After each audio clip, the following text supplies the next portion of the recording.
जब ताकत बराबर ना हो तो जंग का मैदान बदला जाता है। क्या ईरान अब वही कर रहा है? नमस्कार, मैं विनीत कुमार और आप देख रहे हैं द हिंदी टॉप।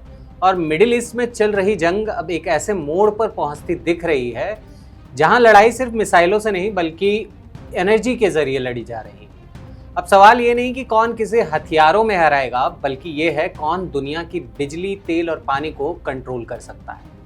ईरान ने इसी सोच के साथ अपनी नई रणनीति तैयार की है जिसे एनर्जी वॉर कहा जा रहा है। रिपोर्ट्स के अनुसार इस्लामिक रिवॉल्यूशनरी गार्ड कॉर्प्स यानी IRGC ने 4 बड़े टारगेट तय किए हैं जिनके जरिए अमेरिका और इजराइल को सीधे रणनीतिक नुकसान पहुंचाया जा सकता है। सबसे पहला और सबसे अहम टारगेट है हॉर्मुज स्ट्रेट। यह सिर्फ एक समुद्री रास्ता नहीं बल्कि दुनिया की करीब 20% तेल सप्लाई की लाइफलाइन है। अगर ईरान इसे दुश्मनों के लिए बंद कर देता है तो इसका असर सिर्फ अमेरिका या इजराइल तक सीमित नहीं रहेगा, बल्कि पूरी दुनिया की अर्थव्यवस्था हिल सकती है। तेल और गैस की कीमतें तेजी से बढ़ेंगी और कई देशों में ईंधन का संकट पैदा हो सकता है।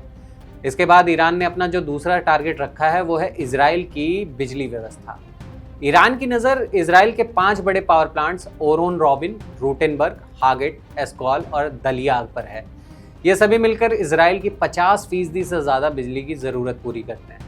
अगर इन पर हमला होता है तो पूरे देश की बिजली व्यवस्था पूरी तरह प्रभावित हो सकती है और बड़े स्तर पर अंधेरा छा सकता है। ईरान ने इस दौरान अपना तीसरा टारगेट रखा है अमेरिका के आर्थिक हितों पर। ईरान उन कंपनियों और प्रोजेक्ट्स को निशाना बनाने की बात कर रहा है जिनमें अमेरिकी कंपनियों की भागीदारी है, जैसे ADNOC ड्रिलिंग, सऊदी अरामको से जुड़े प्रोजेक्ट्स और एक्सन मोबिल, बेकर ह्यूज जैसी बड़ी कंपनियां।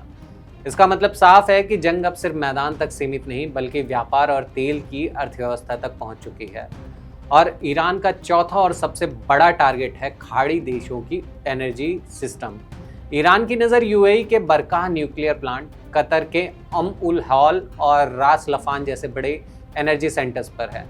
अगर इन पर हमला होता है तो बिजली के साथ साथ पानी का भी बड़ा संकट पैदा हो सकता है, क्योंकि खाड़ी देशों में पीने का पानी बिजली से चलने वाले डिसैलिनेशन प्लांट से आता है। अगर इस पूरी रणनीति को जमीन पर लागू किया गया तो इसका असर बेहद व्यापक होगा।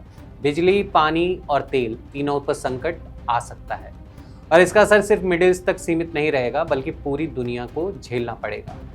फिलहाल यह योजना पूरी तरह लागू नहीं हुई है और कूटनीतिक बातचीत जारी बताई जा रही है, लेकिन जिस तरह दोनों पक्ष अब ऊर्जा ढांचे को निशाना बनाने की बात कर रहे हैं उससे साफ है कि जंग अब एक नए और खतरनाक चरण में प्रवेश कर चुकी है। यह अब सिर्फ सैन्य ठिकानों की लड़ाई नहीं बल्कि आम लोगों की जिंदगी से जुड़ी बुनियादी जरूरतों की लड़ाई बनती जा रही है। अब सवाल यह है कि क्या यह ईरान की रणनीतिक मजबूरी है या दुनिया को एक बड़े एनर्जी क्राइसिस की ओर धकेलने वाला कदम? कमेंट में ज़रूर बताइए। अगर हॉर्मुज स्ट्रेट बंद हुआ तो सबसे ज़्यादा असर किस पर पड़ेगा और आप इस बारे में क्या सोचते हैं? ऐसी ही और वीडियोस को देखने के लिए आप हमारे चैनल द हिंदी टॉप को सब्सक्राइब करें और आप हमें ट्विटर, इंस्टा और फेसबुक पर भी फॉलो कर सकते हैं। धन्यवाद।